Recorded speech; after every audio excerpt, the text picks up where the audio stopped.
నేను మా బాబే ఉంటాము. నెక్స్ట్ డే కూడా ఆయన కలుద్దాం, మాట్లాడాలి అని చెప్పేసి బెదిరిస్తూ వచ్చారు. అలా నాకు ఆగస్ట్ ఎండింగ్లో నా ఫస్ట్ ప్రెగ్నెన్సీ అతని వల్ల వచ్చింది. ఈ విషయం నేను అతనికి చెప్పాను. చెప్తే అబార్షన్ చేయించుకో వెంటనే అనేసి అన్నారు. నేను అబార్షన్ చేయించుకోవట్లేదు, నీ వల్ల నాకు ఇంత జరిగింది, నేను అబార్షన్ చేయించుకోవట్లేదు అంటే అప్పటికి నన్ను బెదిరించారు. నువ్వు అబార్షన్ చేయించుకుంటే నువ్వు బ్రతుకుతావు, నీ ఫ్యామిలీ బాగుంటుంది, నీ ఉద్యోగం బాగుంటుంది, లేకపోతే నా గురించి నీకు తెలుసు అని చెప్పేసి చెప్పడం జరిగింది. నేను అబార్షన్ చేయించుకోను, ఎట్టి పరిస్థితుల్లో అబార్షన్ చేయించుకోను అనేసి నేను వాదించాను. ఒక 2-3 సార్లు 2-3 రోజులు నన్ను బాగా బెదిరించి తర్వాత అష్యూరెన్స్ ఇచ్చారు. సరే, నీ భర్తకి నువ్వు విడాకులు ఇచ్చేసి నేను నిన్ను పెళ్లి చేసుకుంటాను, మీరు ఎలాగా దూరంగానే కదా ఉంటారు, నేను నిన్ను పెళ్లి చేసుకుంటాను, నీ భర్తకి నువ్వు విడాకులు ఇచ్చేసి అనేసి అన్నారు. అప్పటికి నేను ఒప్పుకోలేదు.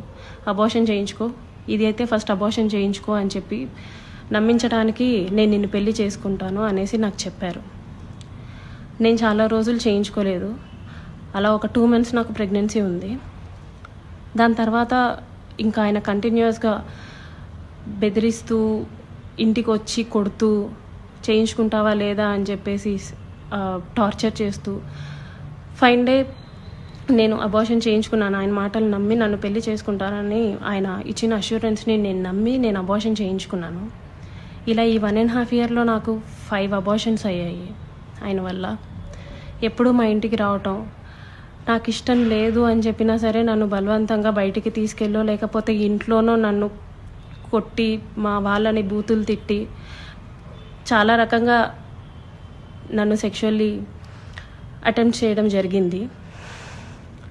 నాకు తెలియని విషయం ఏంటంటే ఆయన నాకు తెలియకుండా మా వాళ్ళ నెంబర్స్, మా వాళ్ళ కాంటాక్ట్ డీటెయిల్స్, ఇంటి అడ్రస్లు ఇవన్నీ కనుక్కొని నా భర్తకి కాల్ చేసి నువ్వు ఆ పిల్లకి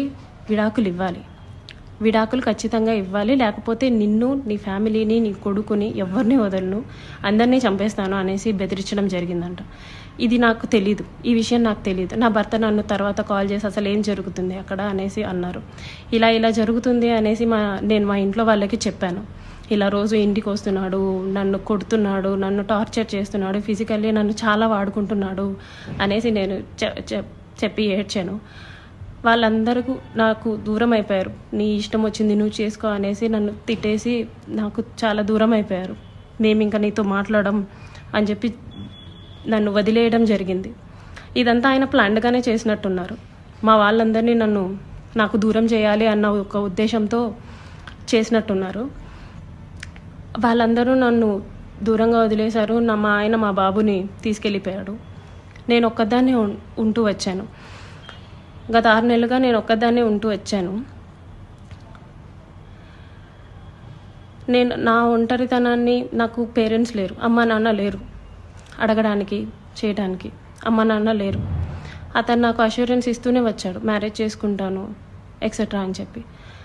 ఇలా వీళ్ళందరూ దూరం అయిపోయి నా గురించి ఎవ్వరూ అడగడానికి కూడా లేరు అని ఆయనకి ఒక క్లారిటీ వచ్చిన తర్వాత ఈ 1.5 year నాతో ఉండి నన్ను ఇష్టం వచ్చినట్టు సెక్షువల్లీ వాడుకొని లిటరల్లీ నన్ను కొట్టి బలవంతంగా చాలా సార్లు చేసి January 7, 2026 ఒక 20 days ముందు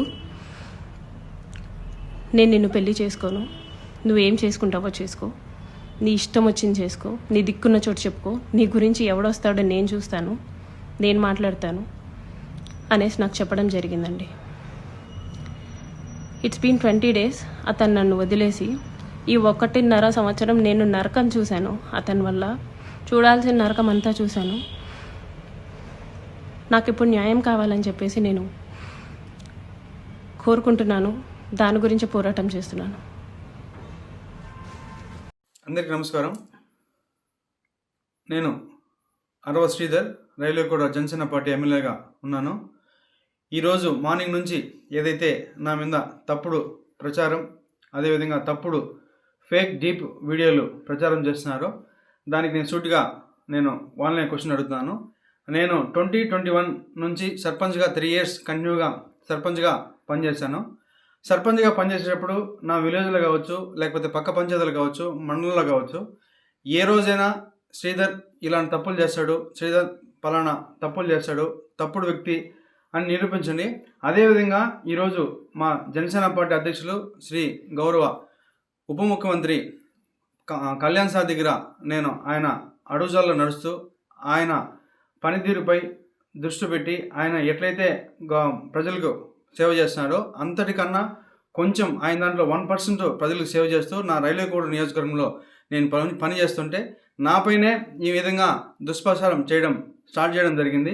ఏదైతే నేను ఈ videos fake DP videos morning నుంచి ఫేక్ అని చెప్తున్నారో దానికి నేను సూటిగా మరొకసారి వాళ్ళని అడుగుతున్నాను. ఈ 1.5 year నుంచి నేను చేసా అంటున్నారు కదా, నేను లాస్ట్ 6 months నుంచి నన్ను ఇట్లే హరాస్మెంట్ చేస్తూ ఉంటే మా అమ్మ పోయి పోలీస్ కంప్లైంట్ కూడా ఇచ్చింది. కావున దానికి కూడా మళ్ళీ కూడా నేను దీని వెనక ఎవరున్నారు, ఎవరైతే ఈ వాంటెడ్గా చేస్తున్నారో కూడా నేను చట్టపరంగా కోర్టు నుంచే ఎట్లయితే దానికి తగిన చర్యలు తీసుకోవాలో అదేవిధంగా చర్యలు తీసుకొని